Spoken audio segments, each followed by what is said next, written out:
नमस्कार, हमारे चैनल में आपका स्वागत है। मैं हूं रामचंद्र मौर्य। न रुकेगा, न झुकेगा, न डरेगा, न दबेगा। हम बात कर रहे हैं राहुल गांधी की, जो नेता प्रतिपक्ष हैं। राहुल गांधी आज 56 साल के हो गए। 19 जून 1970 को इनका जन्म हुआ था। 56 साल के होने तक नेता प्रतिपक्ष तो बन गए हैं, लेकिन अब प्रधानमंत्री कब बनेंगे, देश की नज़र इसी पर टिकी हुई है। मौजूदा माहौल में राजनीति जो अंगड़ाई ले रही है, उससे लगता है कि 1 साल बाद या 1 साल से थोड़ा आगे पीछे मोदी सरकार नहीं बचेगी। यह हमारा नहीं, राहुल गांधी का ऑब्जर्वेशन है। राहुल गांधी का मानना है कि जिस तरह से आर्थिक संकट, वैश्विक संकट, विदेशी संकट और तमाम घरेलू संकटों से नरेंद्र मोदी सरकार जूझ रही है, जिस तरह से जेन जी गुस्सा हो गया है और सड़कों पर उतर करके आंदोलन कर रहा है, ऐसे में सरकार का लंबे समय तक बचे पाना मुश्किल ही नहीं, नामुमकिन है। तो क्या नरेंद्र मोदी की सरकार गिरेगी तो मध्यावधि चुनाव होंगे और फिर राहुल गांधी प्रधानमंत्री बनेंगे, या फिर 2029 में लोकसभा चुनाव होगा तो उसमें नरेंद्र मोदी सरकार की बुरी हार होगी और राहुल गांधी प्रधानमंत्री बनेंगे। यह सब एक ख्याली पुलाव माना जा सकता है। वर्तमान में जो सत्ता का चरित्र है, उससे यही लगता है कि प्रजातांत्रिक ढंग से चुनाव के जरिए नरेंद्र मोदी को नहीं हराया जा सकता है। अब न किसी राज्य में और न केंद्र में, न लोकसभा चुनाव में उनकी हार होने वाली है और न किसी विधानसभा चुनाव में। जो परिस्थितियां पैदा कर दिया है मोदी और शाह ने, भागवत ने और सुप्रीम कोर्ट ने, चुनाव आयोग ने, उन परिस्थितियों में सिर्फ प्रधानमंत्री के रूप में नरेंद्र मोदी पदस्थापित रह सकते हैं, उनकी सत्ता बरकरार रह सकती है। दूसरा कोई गठबंधन, इंडिया गठबंधन या कांग्रेस पार्टी, किसी की कोई उम्मीद नहीं है। लेकिन कहा जाता है कि इस देश में लोकतंत्र और संविधान की जड़ें बहुत गहराई तक हैं। नरेंद्र मोदी, आरएसएस और इनका पूरा तंत्र, जिसमें चुनाव आयोग और सुप्रीम कोर्ट भी है, वह संविधान की नींव को, लोकतंत्र की नींव को खोखला करने की बात तो दूर, हिला तक नहीं सकते हैं। इस देश में 98 करोड़ मतदाताओं के समझ में अब आ गया है कि नरेंद्र मोदी का कोई विकल्प है तो सिर्फ राहुल गांधी है। भारत जोड़ो यात्रा के समय उन्होंने लगभग 4000 किलोमीटर की यात्रा, पदयात्रा तय की, कन्याकुमारी से लेकर के जम्मू कश्मीर तक। पहली बार किसी नेता ने इतनी लंबी पदयात्रा की और उस पदयात्रा के बाद राहुल गांधी का कद इतना बढ़ गया और राहुल गांधी ने अपने सियासी अनुभव को इतना पुख्ता और मजबूत कर लिया है कि अब वह नरेंद्र मोदी से, शाह से किसी भी मामले में कम नहीं रह गए हैं। यूं कहा जा सकता है कि राहुल गांधी का कद नरेंद्र मोदी से कम नहीं रह गया है और जेन जी जिसके साथ अब जुड़ चुका है, राहुल गांधी के साथ कोटा के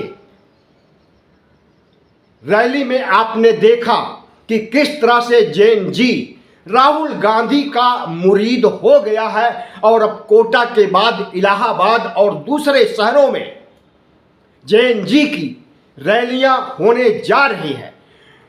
तो राहुल गांधी अब अकेले नहीं रह गए हैं। अब इस देश के लगभग 40-45% युवा जेन जी गरम खून राहुल गांधी के साथ जुड़ गया है और वोट बैंक हासिल करने के लिए राहुल गांधी ने ओबीसी एससी एसटी के हक और अधिकार की लड़ाई जो शुरू किए थे अभी वह खत्म नहीं हुई है।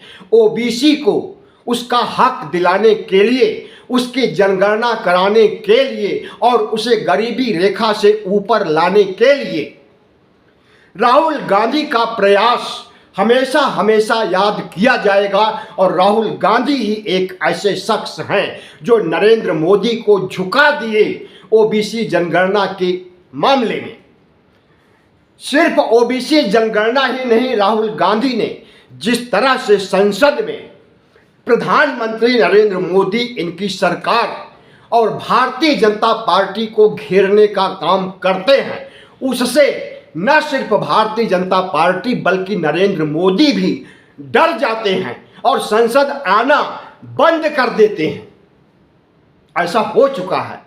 राहुल गांधी से डर करके नरेंद्र मोदी ने किस तरह से महिलाओं की आड़ लेकर के कहा कि कुछ कांग्रेस की महिलाओं सांसदों की वजह से कि वह हमला कर देंगी प्रधानमंत्री नरेंद्र मोदी पर, प्रधानमंत्री संसद में नहीं आ रहे हैं। लेकिन असली कारण था राहुल गांधी ने बुरी तरह से घेरा था एप्स्टीन फाइल पर, किसानों के मुद्दे पर, युवाओं के मुद्दे पर और तमाम अन्य मुद्दों पर, जिसका जवाब नरेंद्र मोदी के पास नहीं था और वह संसद नहीं आ सके।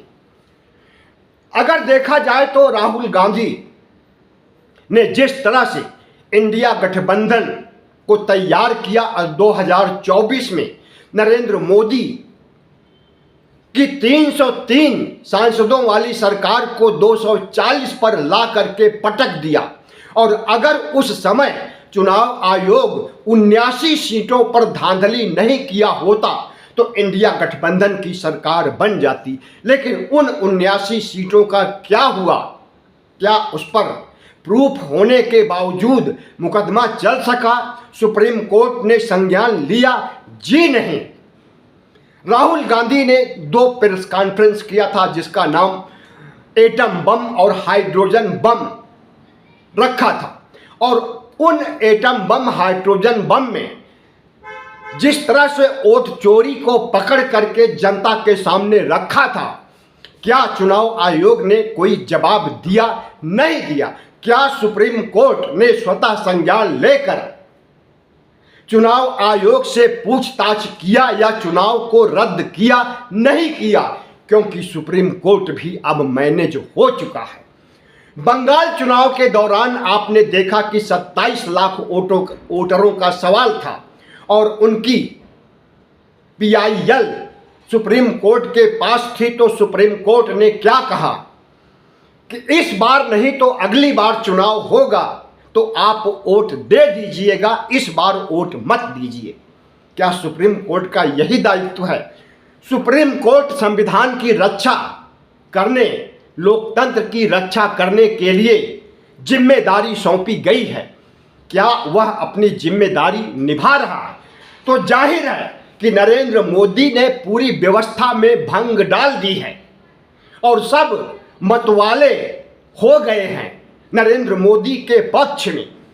ऐसे में अब जेएनजी जब सड़क पर आ गया है, सोशल मीडिया पर तो पहले ही कब्जा कर लिया है, तमाम राजनीतिक दलों की अपेक्षा सोशल मीडिया पर जेएनजी या काकरोच जनता पार्टी की स्वीकार्यता बहुत आगे निकल चुकी है। लेकिन सड़कों पर आने के बाद जिस तरह से अब शहर दर शहर जेएनजी सम्मेलन, रैलियां करके अपनी बात जनता तक रख रहा है और राहुल गांधी उसका साथ दे रहे हैं, तो ऐसे में जेएनजी और राहुल गांधी की जुगलबंदी ही राहुल गांधी को प्रधानमंत्री पद या प्रधानमंत्री की कुर्सी तक पहुंचाएगी।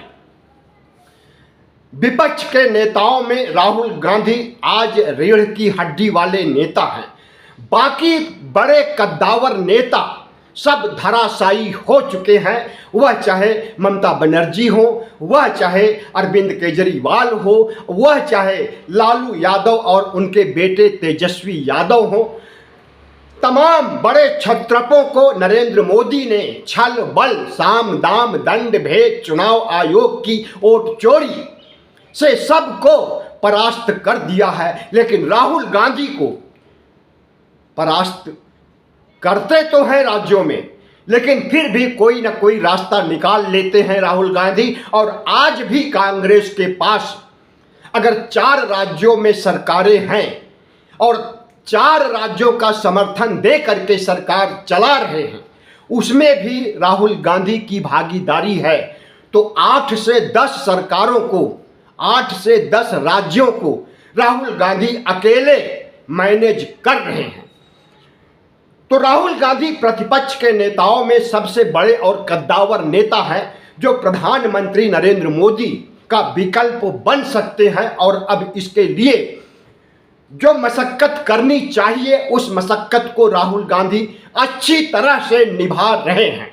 और इस देश के 98 करोड़ मतदाता भी देख रहे हैं कि नरेंद्र मोदी की सरकार किस रास्ते पर जा रही है और किस तरह से इस धर्मनिरपेक्ष भारत को हिंदू राष्ट्र बनाने की दिशा में नरेंद्र मोदी प्रयास कर रहे हैं।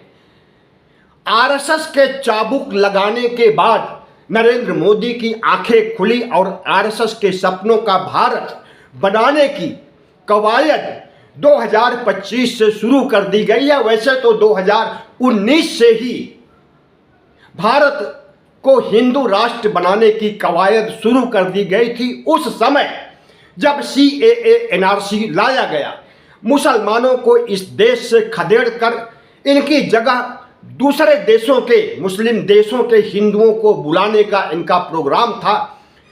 मुसलमानों को खदेड़ कर और बाहर के देशों श्रीलंका, बांग्लादेश, पाकिस्तान, नेपाल, अफगानिस्तान से हिंदुओं को बुलाकर मुसलमानों की प्रॉपर्टी सौंप देने का इनका इरादा था। लेकिन उस इरादे में बुरी तरह से फ्लॉप हो गए। ठंडे बस्ते में है CAA NRC और वह बाहर उसका जिन्न निकल भी नहीं सकता है। तो राहुल गांधी ने अब ऐसी परिस्थितियां पैदा कर दी है जिससे नरेंद्र मोदी का डाउनफॉल होता जा रहा। नरेंद्र मोदी सरकार के लिए संध्या करीब है और राहुल गांधी दोपहर के चढ़ते सूरज के प्रतीक बन गए हैं।